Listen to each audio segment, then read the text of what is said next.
प्रमोद, प्रमोद जी क्या गया બધા? બધા લોકો વાડીએ ગયા છે. પહેલા ખેતર અને ખેતીના સાધનોની પૂજા કરીશું. આ ઘરમાં શું ચાલી રહ્યું છે? કોઈ અમને કંઈ કહેશે? કોઈ અમને કંઈ કહેતું જ નથી. અમે આ ઘરના મોટા બહુ છીએ કે નહીં? ગયા બધા? ના, ખાલી નાના શેઠાણી અને શેઠ બાકી છે. એ લોકો તૈયાર થઈને બસ નીકળી જ રહ્યા છે. પ્રમોદ, પ્રમોદ જી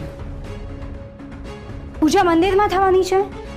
જી તો તમારા નાના શેઠાણીને કહીને આ પાણી સાફ કરાવી દેજો. હું સાફ કરી દઉં છું. એક મિનિટ.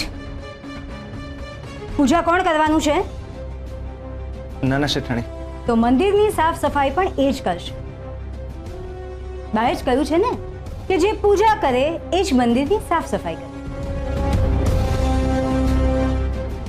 અમારી ઉપર શંકા જઈ રહી છે. હા, બાને ફોન લગાડીએ છે, એમને જ પૂછી લેજે. સોરી, હું નાના શેઠાણીને હમણાં કહું છું.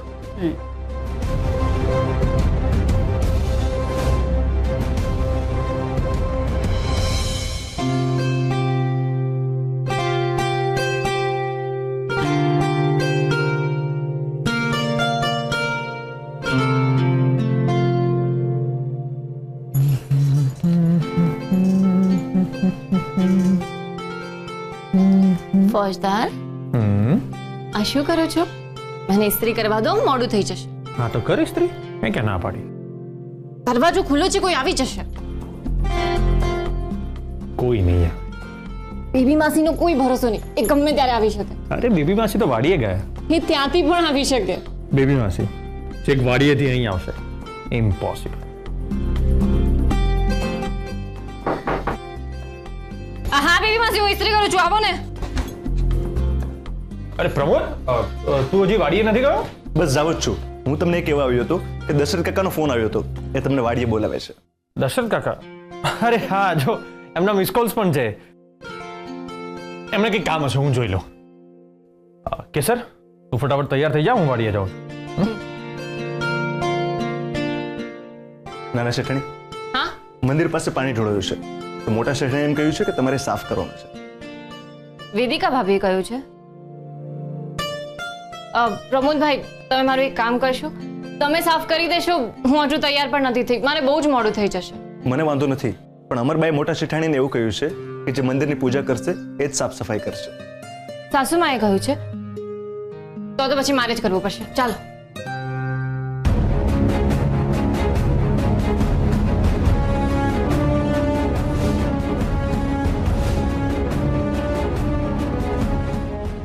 બાએ 10 વાગે અખાત્રીજની પૂજાનું કહ્યું છે. 9:45 તો અહીંયા જ થયા. ડિયર દેરાણી 1 મિનિટ પણ લેટ પહોંચશે તો પૂજા નહીં કરીશ. બેબી 10 વાગ્યા. ક્યાં છે તમારા નાના બહુ? એ આવતી જ હશે, કામમાં હશે. મેં એને ફોન કરું છું. મેં ગઈકાલે જ એમને તાકીદ કર્યા હતા કે સમયસર તૈયાર રહેજો. બા, જય સોમનાથ. જય સોમનાથ. હાશ, અમે સમયસર પહોંચી ગયા. કેસર બહુ ક્યાં છે? અમને નથી ખબર. કેમ હજી પણ નથી આવ્યા?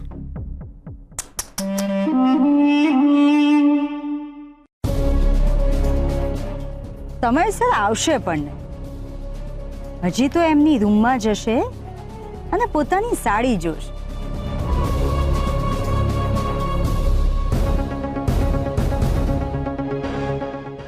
હે સોમનાથ દાદા, આ શું?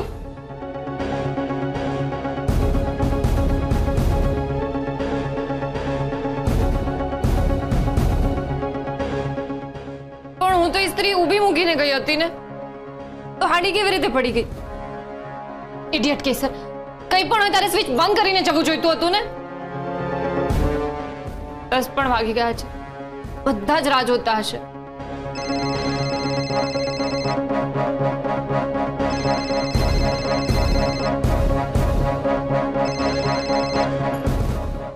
ફોજદાર, કેસર શું થયું? મારી સાડી બળી ગઈ.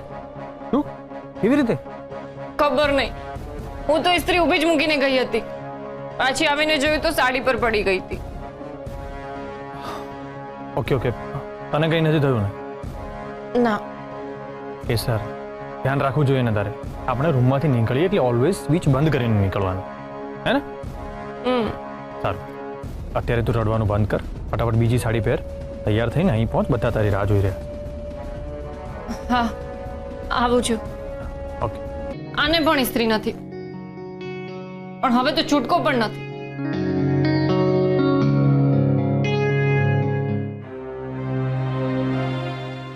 જય સોમનાથ અમરબા. જય સોમનાથ. પ્રમોદ, આમના માટે શરબત લાવો તો. માફ કરજો અમરબા, પરંતુ અત્યાર સુધી હું તમારા જેટલા પ્રોગ્રામમાં આવ્યો છું એ સમયસર થયા છે. આ પહેલી વખત છે કે અખાત્રીજની પૂજા આટલી મોડી થઈ છે.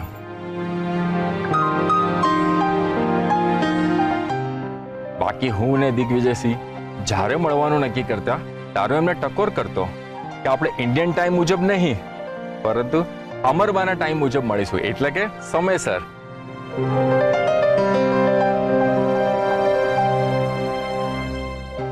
હા, તમે બેસો ને પ્લીઝ.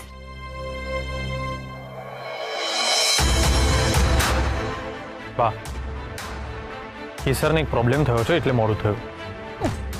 હર્ષવર્ધનભાઈ, પ્રોબ્લેમ્સ તો બધાને થતા હોય છે, અમને પણ થયો હતો. અમારા મામી સાઉથ આફ્રિકાથી રિયલ ડાયમંડનો ન્યુયોર્કથી સેટ લાવ્યા હતા. અમને મળ્યો જ નહીં. અમે એટલા બધા પેનિક થઈ ગયા ને, પછી બીજો સેટ પહેરી અને ટાઈમસર હાજર થઈ ગયા. બધાને ખબર છે કે બા ટાઈમના કેટલા પંચ્યુઅલ છે. બધાને ખબર છે તો પછી બોલીને શું કામ સમય અને શબ્દોને વેડફી નાખો? વાહ, હું જરાક જોઈને આવું કે કેસર આવ્યા કેસર વહુ. ઓકે છે ને? હા, સાસુમાં બહુ ગુસ્સે થયા છે. સોરી સાસુમાં. એક મિનિટ. અખાત્રીજની પૂજા નાના વહુ નહીં કરે, પૂજા વેદિકા વહુ કરશે. જી બા. એક્સક્યુઝ મી ડિયર દેરાણી. એક મિનિટ ભાભી.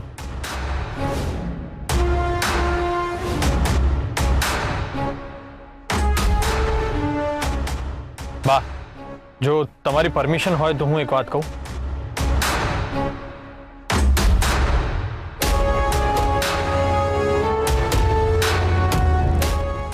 બા, માન્યું કે કેસરની ભૂલ થઈ, પણ એના માટે એને સોરી પણ તો કહ્યું.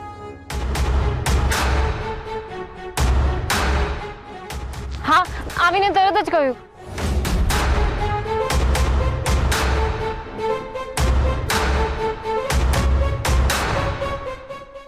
સોરી, હું વચ્ચે બોલી. તમે તમારી વાત ચાલુ રાખો. બા, કેસર 10 વાગે પૂજા માટે ના પહોંચી શકી, પણ એને પોતાની ભૂલ પણ કબૂલી. અને અખાત્રીજ એટલે વણ જોયું મુહૂર્ત. અને અખાત્રીજના દિવસે તો કોઈ પણ સમય પૂજા કરી શકાય છે ને, એના માટે મુહૂર્ત જોવાની જરૂર નથી. શું અમને નથી ખબર કે અખાત્રીજના દિવસે મુહૂર્ત જોવામાં નથી આવતું? સોરી. પ્રશ્ન મુહૂર્તનો નથી, સમયનો છે. અમે જે સમય આપ્યો એ સમયે પૂજા ના થઈ. તમે સારી રીતે જાણો છો કે અમે સમયને કેટલું મહત્વ આપીએ છીએ. દરેક કામ સમયસર થવું જ જોઈએ, એ થવું જ જરૂરી છે, એવું અમે દ્રઢપણે માનીએ છીએ.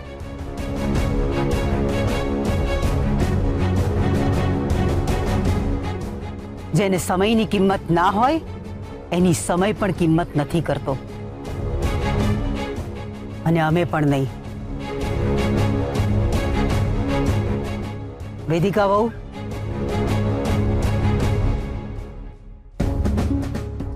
સોરી ભાભી. બા, તમારી વાત એકદમ સાચી છે, હું સ્વીકારું પણ છું. પણ તમે એકવાર જાણી તો લો કે કેસરને કેમ મોડું થયું. અમારે જાણવાની જરૂર નથી. સોરી બા, પણ તમે જ કહો છો ને કે કોઈની પર અન્યાય ના થવો જોઈએ, તો તમે કેસરની બાજુ સાંભળ્યા વગર જ નિર્ણય લઈ લીધો. ઠીક છે, અમે કોઈના પર અન્યાય થવા નથી દેતા. બોલો. એમાં એવું થયું ને કે સોરી, એમાં એવું થયું ને કે હું મારી સાડીને ઇસ્ત્રી કરતી હતી. આ સાડીને નહીં, આની પહેલા જે સાડી પહેરવાની હતી ને એ સાડીને ઇસ્ત્રી કરતી હતી. તો પ્રમોદભાઈ મને બોલાવવા આવ્યા કે મંદિરમાં પાણી ઢોળાઈ ગયું છે તો એ સાફ કરવાનું છે. તો ઇસ્ત્રીને ઊભી મૂકીને પાણી સાફ કરવા માટે ગઈ અને પાછી આવી ત્યાં સુધીમાં તો ઇસ્ત્રી પોતાનું કામ કરી નાખ્યું હતું.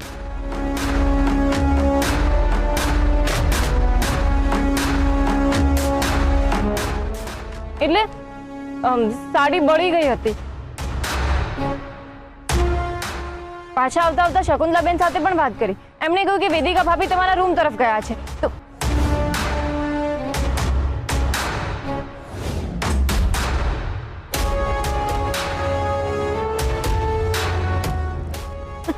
તમે બધા અમારી સામે શું કામ જોઈ રહ્યા છો? અમે કે સાડી નથી બાળી. અરે અમને તમારી ડિયર દિરાણીની ચિંતા થઈ. અમને એમ થયું કે 10 વાગી ગયા છે, વાડીએ જવાનું છે, એટલે અમે તો એના રૂમમાં એમને બોલાવવા ગયા. પણ એ રૂમમાં હતા જ નહીં, એટલે અમને થયું કે એ વાડીએ પહોંચી ગયા હશે. અમે તો ખાલી દરવાજેથી પાછા આવી ગયા હતા. ના ના વેદિકા ભાભી, હું એવું નથી કહી રહી કે તમે કંઈ કર્યું છે. એ તો બિલાડીએ કૂદકો માર્યો હશે એટલે ઇસ્ત્રી પડી ગઈ હશે. આ બધી ગરબડમાં મારે મોડું થઈ ગયું. હું સાચું કહું છું, મમ્મી ના સમ.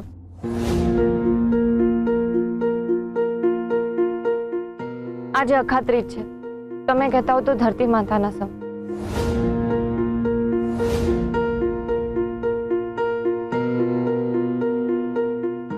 ઠીક છે, હવેથી આ વાત ધ્યાનમાં રાખજો. આજે જે થયું એ ફરીથી ના થવું જોઈએ.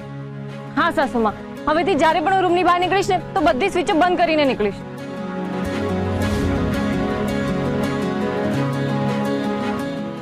કેસર, બાનું એવું કહેવું છે કે આજે જે મોડું થયું ફરી મોડું ના થવું જોઈએ. અચ્છા એમ. સોરી. હવે પૂજાની શરૂઆત કરો. મહેમાનો ક્યારના રાહ જોઈ રહ્યા છે. સાચે? કેસર, બાએ એકવાર હા કહ્યું એટલે ફરી કન્ફર્મ ના કરવાનું હોય. સોરી. વેદિકા ભાભી, એક્સક્યુઝ મી. અરે મને પગે ના લાગો, અમે ઘરનું કામ કરવા વાળા, મને ના પગે લાગવાનું હોય. એમાં શું થયું દત્તુ કાકા? તમે અમારા વડીલ છો, મારા ડેડી કરતા પણ મોટી ઉંમરના છો, એટલે પગે લાગે છે.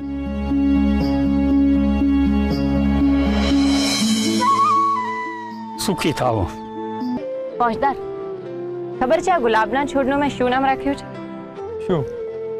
કે હર્ષ. અરે વાહ, કેસરનો કે અને હર્ષવર્ધનનો હર્ષ.